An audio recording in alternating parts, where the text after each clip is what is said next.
Welcome back, everyone, to the second edition of the Douglas Retail Media Summit. I hope you enjoyed either the panel discussion with Daniel Knapp or the exciting country specials. And of course, attentive viewers will notice that, yes, the visual has changed. And this is because we are now moving straight on with our second event track, the Cookieless World. At least that was how it was explained to me in this briefing. I suspect, to be honest, between you and me, that we just wanted to give our next speaker a warm welcome and show him how delighted we are that he's not just taking part at the panel discussion, but also giving his keynote. A premiere for our Douglas Retail Media Summit. So, Uwe Roschmann, good to see you. Come, please, on this stage, because, yes, I can admit I might still need some upskilling to understand the impacts of the third-party cookie dying and the ways out of this misery. And for those who are not familiar with Uwe Roschmann, Uwe is Managing Director at the Omnicom Media Group. He drives the digital transformation for global accounts with a focus on social media, commerce and retail media.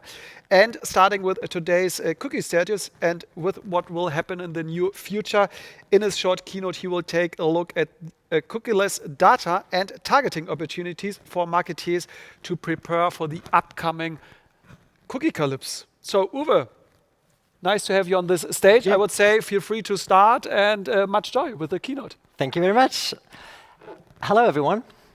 The Cookiecalypse, what is it? What does it mean? What will it change? What might it change? What actually might it not change? So let's take a look into that in the next 50 minutes. And if we want to take a look into something, we might as well start at the beginning. So this whole Cookiecalypse thing kind of is in the context of targeting. So let's start by talking about targeting.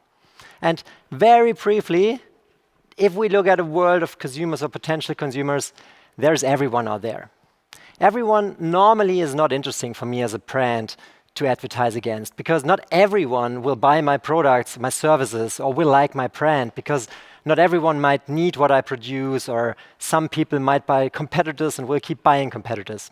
So we can split the world of everyone into non-buyers, which is people that won't buy my brands or services or products, potential buyers, and customers, the ones that are already buying myself's products or my services.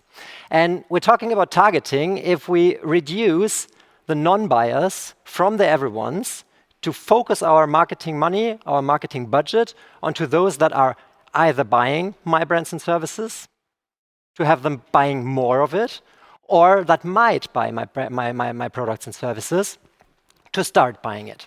Or, as we could also put it, targeting means to position the right message to the right person at the right time.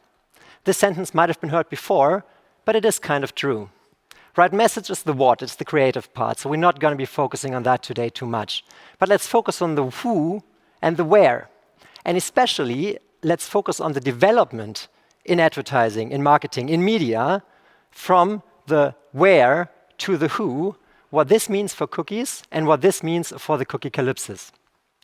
So if you look back in advertising before the digital age, a couple of years ago, media planning and targeting was very much about the where. Where would I reach those consumers most probably that I want to address with my communicative measures?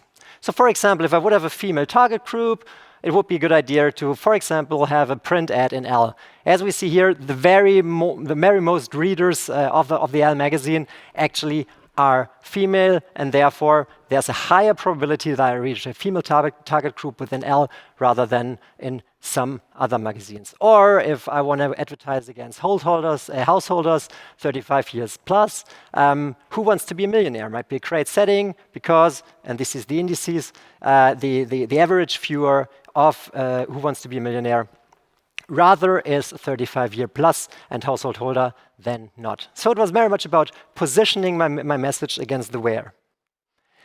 Then came a shift in paradigm in marketing, media planning, and targeting. And it was way more about the who. What's the thinking behind that? If I do have technical opportunities to understand whom I'm actually talking to, it doesn't really matter as much anymore where I am doing that. So the who means I address someone that I know something about that is interesting for me to advertise against.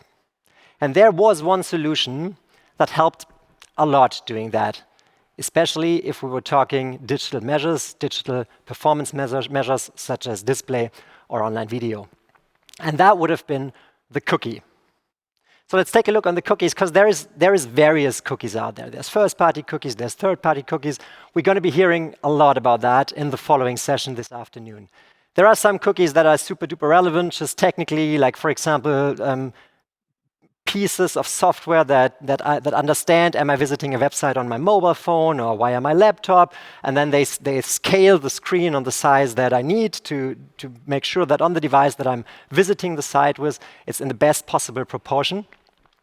Those are always there and will always be there. The third-party cookies are cookies that, simply said, lay on a website and that could be read out by browsers. And they would save information about the person visiting this website, such as what has this person done on the website, where is this person coming from, etc., etc. And those third-party cookies could be used by advertisers to advertise their measures against the who. So it would have been that process. A consumer would have visited a website. A pixel would have saved information pretty much as possible about this consumer. The web browser actually can look at this information and then decide whether this is a who that I want to advertise against or not. If that happens, the pixel kind of gave events to the ad server that kind of knew, well, that might be very, very relevant for another purchase, that might be an interesting person for a brand message, etc., etc. And then the ad would have been aired. That's actually why it's called third-party cookies. It's information that lay on a website, and then the browser actually uses it to target or to use this information for targeting against the who. So obviously, cookies were very helpful. To be very honest, they weren't as helpful as you might think if you hear the conversation today. Not everything that now kind of comes across was possible with cookie if you really looked into it. But it was helpful for media activation. It was helpful for analytic measures to understand consumers better, to bid advertising against it. And this is now changing. This is now changing because of new laws. This is changing because of new consumer behavior. This is changing because of what consumers actually want, what they actually need. And this is what we call Cookiecalypse, or the rules that are mainly known under GDPR. So what that pretty much means is that browsers are that their websites don't allow browsers anymore to read out those informations that lay within the third-party cookies. And this connect of a website gathering information about consumers and a browser being able to read it out and have this as decisioning basis whether an ad is shown is not, advertising against the who, this kind of breaks, and this kind of is not possible anymore. You can argue it is, or you can argue it has already broken. 50% of the web traffic out there is cookieless at the moment anyways. You can argue it will break, and there's lots of discussions around Google prolonging it or not prolonging it. The thing is, third-party cookies, as they were a couple of years ago, will not be there in the near future. And therefore, this mechanism of using third-party cookies to advertise against a specific who won't be working anymore. And that kind of means that some targeting measures that relied very much on cookies as data logic for targeting mechanisms kind of will drop, will become more expensive, will become less efficient. And what does that mean? If we have relied some of our targeting measures against cookies in the former times, what is the new solution? What is the new cookie? Because obviously, if we want to advertise against the who, the more we know about the who, the more relevant our advertising can be and the more efficient our advertising can be. So we kind of don't want to lose the understanding about the who we're talking to be relevant, to not be annoying, to be efficient. And the cookie might not be, the third-party cookie might not be or will not be the solution for that in the near future. Well, what is going to be the next cookie? And that answer might surprise or it might not. There's not going to be one new cookie. There's not going to be one new solution. There's actually going to be many solutions. And that is why this afternoon is going to be so interesting, because we'll be hearing a lot about those solutions, about their advantages, about the watch-outs, about when and how you use them best to do your targeting against the who, with the data that is available and with the data that is GDPR compliant. Because obviously, if we look at it from an advertiser perspective, it always is sad if we lose granularity in whom we can target.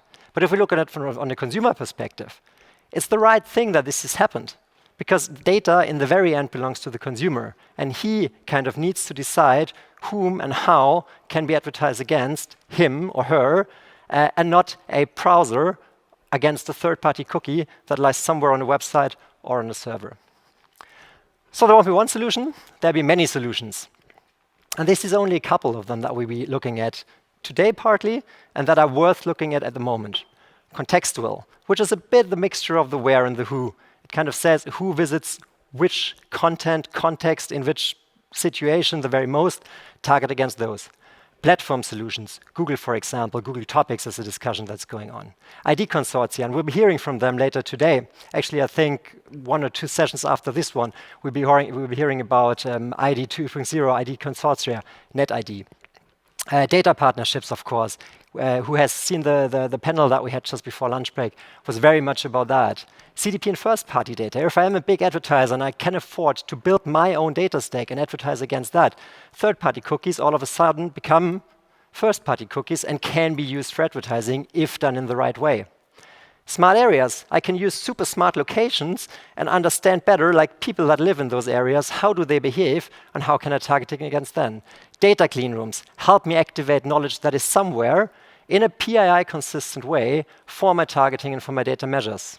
Walled garden solutions, Meta, for example, or retail media, what we're hearing a lot about today, and pre-targeted deals. So not only looking at the DSP, the demand side of advertising buying, but also on the SSP, the supply side of advertising buying, just to name 8 of them. And as you can see, this is going to become a pretty complex world. And who might have followed the panel again earlier before lunch break, we very much think that the role of agencies is to reduce complexity in this new not one cookie solution area, in this not one cookie solution future. If we, for example, just take a look at the tech stack, like this is opportunities that we're having, and obviously it's a lot of them. It's about navigating through them and making sure that I pinpoint the right solution, that I pinpoint the right solutions for my communication KPIs, for my target groups, for my given targets. And our role as agencies is to make sure that in an agnostic, collaborative, and an adaptive way, make sure that the right data sources, the right solutions are used to further allow targeting against the who, targeting against a consumer that I understand his behaviors with, without using third-party data, by only using data that the consumer in the end allows me to use, and that the consumer in the end is happy for me to use. Thank you. Uwe, many thanks. And before you leave us for today, I have one short question, because you also took part of our last Retail Media Summit in our last year, and I was wondering, what has been your impression so far? How does it feel compared to last year, and do we have improved? Well, first of all, this year is international, so the language is a difference, of course. Yes, I think retail media has made a huge step. I think last year when we started, retail media was very much at the beginning of becoming into the industry spotlight. At the moment, you kind of can't stumble anywhere without it being like center of attention. And that kind of shows that it is one of the very, very promising solutions for a cookieless world, but in general, for smart targeting, for smart marketing effectiveness in general. Yeah, and if we hold another Retail Media Summit next year, you will be part of this, Uwe? If we have another Retail Media Summit next year, and if you want me to be there, I'm very, very happy to sign. Perfect. Good to hear you, and thank you very much, Uwe Roschmann. Thank you, Jonas.